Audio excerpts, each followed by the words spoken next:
নিপীড়ন করা, নির্যাতন করার ভেতর দিয়েই ধর্মকে ব্যবহার করা হয় এবং আমরা এই রাজনৈতিকের খেলায় শিকার। এবং যতদিন পর্যন্ত এই রাজনৈতিক খেলা বন্ধ করতে না পারবো ততদিন পর্যন্ত এই ধর্মীয় উন্মাদনার ভেতর দিয়ে আমরা একে অপরের সাথে সংঘাতে লিপ্ত হব। আমার কাছে এই হারমোনি এবং যে বিষয়গুলো পিসের কথা বলা হচ্ছে, সম্প্রীতি এবং শান্তি, আমার কাছে মনে হয় না যে ধর্মের সাথে কোনো যুক্তসঙ্গত কারণ আছে, যে ধর্মের কারণে এটা হচ্ছে, যে অশান্তি এবং অসম্প্রীতি বা আমাদের যে গোলযোগটা হচ্ছে। বরঞ্চ শেষ বক্তা যিনি বললেন যে ধর্মের অপব্যবহারের কারণেই হচ্ছে এবং ধর্মকে আমরা ব্যবহার করছি। 1952 সালের যে ইতিহাস আমরা পড়েছি না, যারা ইয়ত আছে তাদেরকে বলছি, কেন বিখ্যাত, কেন 1952 সাল? ভাষা আন্দোলনের জন্য। ওই ভাষা আন্দোলন কি কোন ধর্মের কারণে হয়েছিল? আমরা আমাদের ভাষায় কথা বলতে পারবো না, সেটা কারা ঠিক করেছিল? পাকিস্তানিরা, পশ্চিম পাকিস্তানি শাসক গোষ্ঠী। তারা কি আমাদের থেকে ভিন্ন ধর্মের ছিল? তাহলে সবচেয়ে বড় যে শুরু হয়েছিল যে 47-এর দেশ বিভাগের পর 1952 সালে, সেটা ধর্মের কারণে হয় নাই। 1971 সালে যে মুক্তিযুদ্ধ হয়েছিল সেটা কি ধর্মের কারণে হয়েছিল? যারা আমাদের সাথে আচরণ করেছে, পাক হানাদার বাহিনী যেখানে আক্রমণ করেছে, 30 লক্ষ লোক শহীদ করেছে, 2 লক্ষ মা বোনের সম্ভ্রমহানি করেছে, তারা কি ভিন্ন ধর্মের লোক ছিল? কোন ধর্মের ছিল তারা? আমাদের ধর্মেরই, আমাদেরই লোক, এই ইসলাম ধর্মেরই, স্বধর্মের। তার মানে ধর্ম গুরুত্বপূর্ণ। 90-এর যে গণ অভ্যুত্থান, অনেকে অংশগ্রহণ করেছেন, যারা আমরা সামরিক শাসনের বিরুদ্ধে, স্বৈরাচারের বিরুদ্ধে আন্দোলন করেছি, কই সেটা তো ধর্মীয় কারণে হয় নাই, শোষণের কারণে হয়েছে, রাজনৈতিক কারণে। গত 24শে অগাস্ট, গত বছরে জুলাই অভ্যুত্থান, যারা অনেকে অংশগ্রহণ করেছে, সেখানে ধর্মীয় কোনো ইস্যু ছিল? ধর্মের কথা বলা ছিল? কি ছিল? বৈষম্য। সমস্তটাই রাজনৈতিক। এখানে ধর্মকে পুরোপুরি ব্যবহার করা হচ্ছে। আমি পার্বত্য চট্টগ্রামে যে আমি যে আদিবাসীদের ভূমি উচ্ছেদ করে দিচ্ছি, তাদের গ্রামকে গ্রাম জ্বালায় দিচ্ছি, ধর্মীয় কারণে? একদম না। ওই ভূমি আমার দরকার। আমি শাসক গোষ্ঠী, আমি শোষণ, আমার শক্তি আছে, আমার বল আছে, আমার টাকা আছে, আমি তাদের উচ্ছেদ করে দেব। যেখানে যেখানে আমি সংখ্যালঘু শব্দটা বলতে চাই না, কারণ সংখ্যায় তারা কম, সংখ্যালঘু বলতে তাদেরকে অসম্মান করা হয়।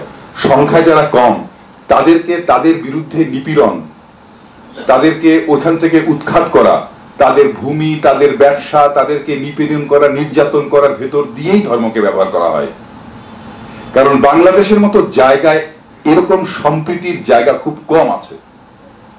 সত্যিকার ভাবে আমরা যে এতগুলো জায়গায় এতগুলো উৎসব পালন করি, কই 16 ডিসেম্বরে তো কোনো সময় ধর্ম সামনে আসে না, 21শে ফেব্রুয়ারি তো কোনো সময় ধর্ম সামনে আসে না, 26শে মার্চে ধর্ম সামনে আসে না, পহেলা বৈশাখে ধর্ম সামনে আসে না।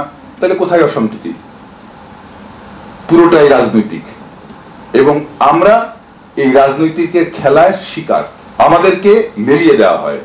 ধরেন এখন মিস ইনফরমেশন, ডিসইনফরমেশনের যুগ, সাইবার, সোশ্যাল মিডিয়া। আপনি দেখলেন যে আপনি আপনার প্রিয় ধর্ম, যে ধর্মের আপনি অনুসারী, তাকে অবমাননা করে কোন ধরনের পোস্ট করা হলো, আপনি তো রেগে যাবেন।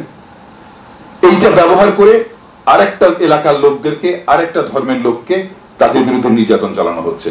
সেটা তো ধর্মীয় উন্মাদনা না। এই জায়গাটা যতক্ষণ পর্যন্ত আমরা পরিষ্কার না হব, আমরা আমার ধর্মের ভালোর কথা বলবোই, প্রচার করবোই। আমি বলবো, আপনি বলবেন যে যে ধর্মের আছে, কারণ কোন ধর্মে তো মিথ্যা কথা বলতে পারমিশন দেয় নাই। কোন ধর্মে বলে নাই যে আপনি ঘুষ খান, কোন ধর্মে আপনাকে বলেন আপনি মিথ্যা কথা বলেন, তাহলে তো সে ধর্মই টিকতো না। আর সৃষ্টিকর্তা যখন, আমি আল্লাহকে বিশ্বাস করি, তাহলে উনি যখন আমাকে যেখানে যেখানে যার যেখানে জন্ম, যার কথা বলেছেন, যেখানে জন্ম, যে পরিবারে জন্মগ্রহণ করেছে, এটা তার তৈরি করা। ভাই যেটা বলছিলেন, আমরা বিভেদ করার কে? আমরা বিভেদ করার কে? তার মানে এই সোশ্যাল হারমোনি এবং এই যে পিস, আমরা সম্প্রীতির কথা বলছি, আমরা শান্তির কথা বলছি, এটা পুরোটাই রাজনৈতিক। এবং যতদিন পর্যন্ত এই রাজনৈতিক খেলা বন্ধ করতে না পারবো ততদিন পর্যন্ত এই ধর্মীয় উন্মাদনার ভেতর দিয়ে আমরা একে অপরের সাথে সংঘাতে লিপ্ত হব, ক্ষতিগ্রস্ত হব আমরা। যারা সংঘাত তৈরি করে তারা ক্ষতিগ্রস্ত হয় না। আজ পর্যন্ত 90-এর আন্দোলন, 24শে গণ অভ্যুত্থান, স্বৈরাচার বিরোধী আন্দোলন, ফ্যাসিস্ট বিরোধী আন্দোলন, কোন রাজনৈতিক নেতাকে আহত হতে দেখছেন? যারা হয়েছে তারা মাঠে ময়দানে কাজ করে, যারা হয়েছে তারা একেবারে মাঠ পর্যায়ের কর্মী। সুতরাং আমরা ব্যবহৃত হচ্ছি। এই জায়গা থেকে আমাদেরকে, আমি বলবো তরুণদেরকে এগিয়ে আসার জন্য, উঠে আসার জন্য আরেকটা জায়গা আছে। এবং এই সুযোগে সবচেয়ে বেশি ক্ষতিগ্রস্ত হয় এই সাম্প্রদায়িক সম্প্রীতি বিনষ্ট করার ক্ষেত্রে যে গোলযোগটা হয়, কারা হয়? নারী এবং শিশু। আপনি দেখবেন সবসময় যে ওই পুরো পুরো নির্যাতনের জায়গায় কিন্তু দেখা যায় যে নারীর উপর নির্যাতন হয়। কারণ কি? সে সংখ্যায় হিসেবে লঘু না, জোর তার শক্তির জায়গা থেকে মনে করা হয়, তাকে অসম্মান করার জায়গা থেকে মনে করা হয় সে তার শক্তি কম, সুতরাং তার উপর জোর খাটাও, তার উপর নির্যাতন করো। এটা কিভাবে হয়? এটা হয় আমার রাজনৈতিক যে শক্তি সেটা প্রদর্শন করার মাধ্যমে। আমরা চিটাগাঙে এই 24শে অগাস্ট, গত বছর অগাস্টের পর বেশ কিছু জায়গায় দেখলাম যে এখানে এরকম হচ্ছে, ওখানে এরকম হচ্ছে, কিন্তু আপনি খবর নিয়ে দেখেন সেই জায়গায় কিন্তু মূল জায়গাটা হচ্ছে ক্ষমতা কেন্দ্রিক। প্রভাব কিভাবে আমি বিস্তার করতে পারবো তার প্রতি। আমি যদি এই এলাকায় প্রভাব বিস্তার করতে চাই, এই ধরনের গোষ্ঠীগুলোকে সরে ফেলতে হবে, তাদেরকে ধামাচাপা দিতে হবে, তাদেরকে নির্যাতন করতে হবে, সেই বিষয়ের উপর হয়।